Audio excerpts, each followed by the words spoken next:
Welcome po muli sa Philippine Weather Trivia. Again, para po sa mga bago sa channel na to, ako nga po muli si Alvin Pura, isang meteorologist at ang inyong weather tito. So, balikan na natin itong binabantayan nating sama ng panahon sa loob at labas ng ating Philippine Area of Responsibility. Ito pong binabantayan nating low pressure area ay nalusaw na po kagabi. Pero meron pa rin po yung mga remnants o tira-tira o meron pa rin po yung mga kawalapan na nakapaloob do sa ating tinatawag na easterlies. Nabawasan na significantly yung ating mga pagulan sa malaking bahagi ng Visayas at Mindanao. Magpapatuloy na po yung mainit at malinsangang panahon dyan po sa mga nabanggit kong areas. Pero dito po sa Palawan, maging dito sa Zamboanga Peninsula, BARMM, kasama po dyan ang Cotabato, Sultan Kudarat, at ito pong ilang bahagi ng Northern Mindanao, meron pa rin tayong mga posibilidad ng thunderstorms dyan at possible nga yung ating mga kalat-kalat na pag-ulan. Samantalang, itong natitirang bahagi ng Mindanao, mas maliwalas na po yung panahon, maliban lang sa mga pulo-pulo o yung mga isolated na pag-ulan o thunderstorms na nangyayari tuwing hapon at gabi. So, yung mga areas po na walang pag-ulan is patuloy na pong makararanas ng mainit at malinsang panahon dulot ng easterlies.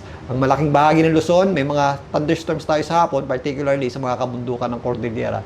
Pero in general, matataas po yung ating heat index na naitatala dyan, including Metro Manila. Wala pong naging direktang epekto itong ating binabantayang sama ng panahon o yung nalusaw na low pressure area.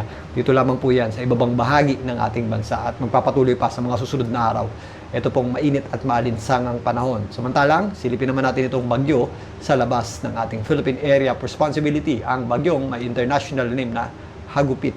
So narito naman ang tropical storm Hagupit na unti-unti na pong lumalapit sa ating boundary line at bahagya rin po yung lumalakas. Ayon sa pinakahuling ulat ng Pag-asa, ito po ay nasa tropical storm category pa din naman, pero may taglay na lakas na hangin na yan na nasa 85 km per hour malapit sa kanyang gitna at kung minsan may mga pagbugsong umaabot sa halos 105 km per hour. Ito ay unti-unting kumikilos, pakanluran sa bilis na 20 km per hour. Ito po ay huling namata ng Pag-asa sa layong 1,385 km east ng Mindanao at ito po ay posibleng pumasok sa ating area of responsibility bukas ng late afternoon hanggang gabi.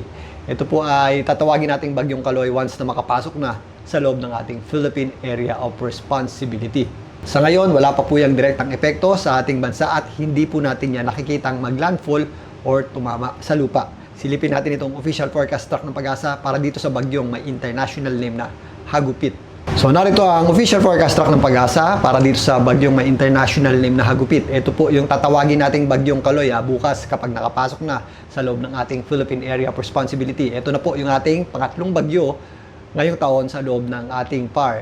Pinapakita dito na mananatili po yung nasa tropical storm category habang binabaybay itong karagatan ng Pasipiko papasok sa ating area of responsibility bukas nga ng late afternoon hanggang early evening at posible po yung mabagal na kikilos dito sa may East Philippine Sea at kung mapapansin nyo dito mula tropical storm yan po ay maaaring maging tropical depression na lamang hanggang sa maging low pressure area. So meron tayong nakikitang pagbagal po niyan ng pagkilos nito at ang paghina nito dahil po doon sa epekto ng tinatawag nating vertical wind shear o yung malalakas na hangin sa itaas na bahagi ng ating atmosphere na kung saan tumatama po doon sa ating bagyo na kung saan nagbabago po yung direksyon ng ating hangin. Ang ganyan pong hangin ay nagpapabagal or nagpapabago ng direksyon ng ating sama ng panahon or mga bagyo nga at sinisira po niyan yung vertical structure ng ating bagyo. Kaya nahihirapan po yung lumakas or mag-consolidate ng lakas at kagaya nga nito, nagkakaroon po yan ng paghina. So yun po yung inaasahan natin habang nandito sa may East Philippine Sea. Itong bagyong tatawagin nating Kaloy. So for now, hindi po yan natin nakikitang maglandfall or tumama sa lupa.